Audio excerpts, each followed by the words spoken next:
All right, everybody, here we are back in my basement. We are now going to review World War II Study Guide 3 that you completed for Friday. And here we go. So the first question was, what happened to Germany as a result of the Treaty of Versailles? I think you all know that at this point, of course. At the end of World War I, they were punished. They were forced to pay money to England and France, which especially hurt the German economy during the Great Depression of the 1930s. Right? As you know, the Great Depression was a worldwide situation. Why did Japan want to expand in Asia? By about 1930 or so, the Japanese wanted to be a great power in the industrial world. They wanted to be a nation of great industrial power, but they lacked the resources necessary. Japan is a series of islands.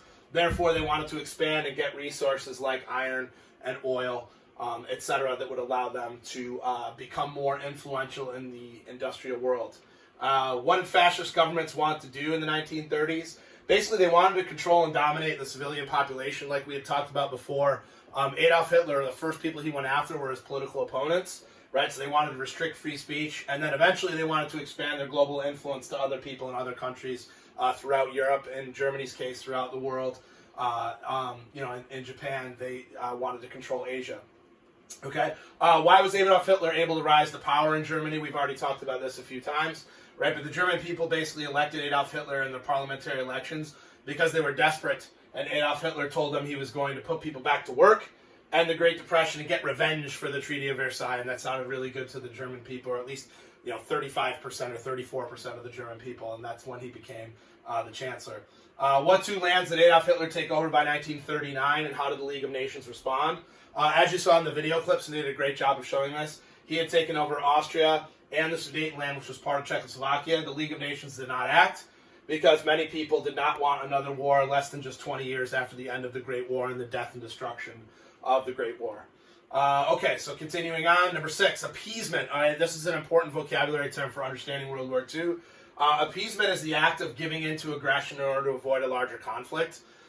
England and France did not want another large-scale war, so they came up with that Munich Agreement where they agreed to give Adolf Hitler the Sudetenland, right? And in order to avoid a larger armed conflict with the Germans. And Adolf Hitler at the time agreed to not conquer any more lands, which we know he did not uphold that end of the argument. And in 1939, he invaded Poland, and that's when the war starts.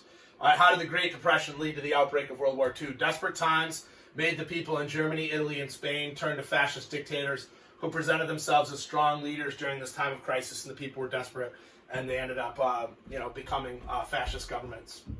And the Munich Agreement I just referenced here, the Munich Agreement gave Adolf Hitler control of the Sudetenland, that part of Czechoslovakia, if he agreed to not take any more territory. Of course, he eventually did not honor that and invaded Poland, and that's when the war started in 1939. All right, what had Japan taken over by the start of World War II? Korea, Manchuria, and much of China, which you read about on Thursday when you completed World War II Study Guide 2.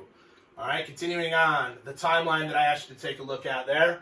What happened on January 30th, 1933? Adolf Hitler became the Chancellor of Germany amidst promises to end the Great Depression.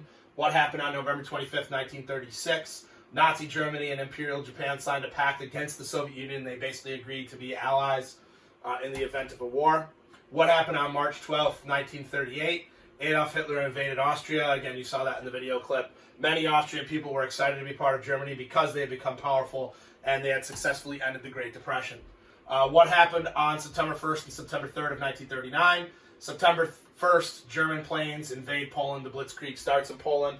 And September 3rd, England and France officially declare war on Germany, starting World War II. Okay? All right, and then the century clip. What happened to the Jewish people on the SS St. Louis? That was a ship of refugees that tried to get out of, there was like 900 or so refugees that tried to get out of Europe. They were all Jewish people. The U.S. did not accept them into the country because of the immigration quota laws, right? And they were forced to go back to Europe, where eventually 2/3 of them were captured and killed by the Nazis in concentration camps. Why didn't FDR help these people? Because at the time, the United States was officially neutral, and the isolationists in Congress did not want America involved in the war, and FDR didn't want to go against them because that might have had political backlash for him. What happened when Adolf Hitler invaded Poland? We just talked about that a moment ago. England and France officially declared war on Germany. Right? How did the Germans perform at the early part of the war? Their Blitzkrieg or lightning war steamrolled Western Europe, except for England, right, which was saved by the English Channel and the fact that the German soldiers could not simply invade. So that's when the Battle of Britain started. More on that, let's see here, on Tuesday. And that's the Battle of Britain is an air battle where the Germans bomb out London and other British cities. How long did it take for Adolf Hitler to invade France? Just 6 weeks. All right, France was considered to be, a world-class, one of the world-class military powers, and Hitler steamrolled them and took over Paris. And if you saw the video clip, I believe that's the video clip where they show the Eiffel Tower and Adolf Hitler's there. It's kind of a powerful image of how easy it was for him to take over France.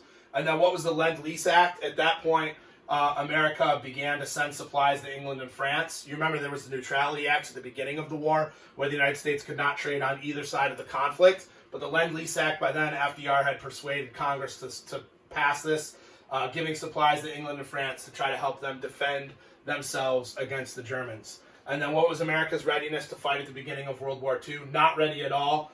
The U.S. had only 200,000 troops at the time. They had less in their army than, I think they said, Portugal, which was not a world power. I think the U.S. military was ranked like 40th in the world at the time. Okay? All right, now, today, Monday, what you're going to be doing tomorrow, I'm actually recording this Sunday night, so tomorrow, what you're going to be doing is you're going to be watching the battle scene from the movie Pearl Harbor. Okay, so the United States had a period of neutrality, and then December 7th, 1941, the date which would live in infamy according to FDR, Japanese attacked Pearl Harbor. So we will see that. You will watch that. And then on Tuesday and Wednesday, we'll get into what happens after the attack on Pearl Harbor. How does the United States get ready to fight in World War II? Until then, I'll talk to you later. Bye-bye.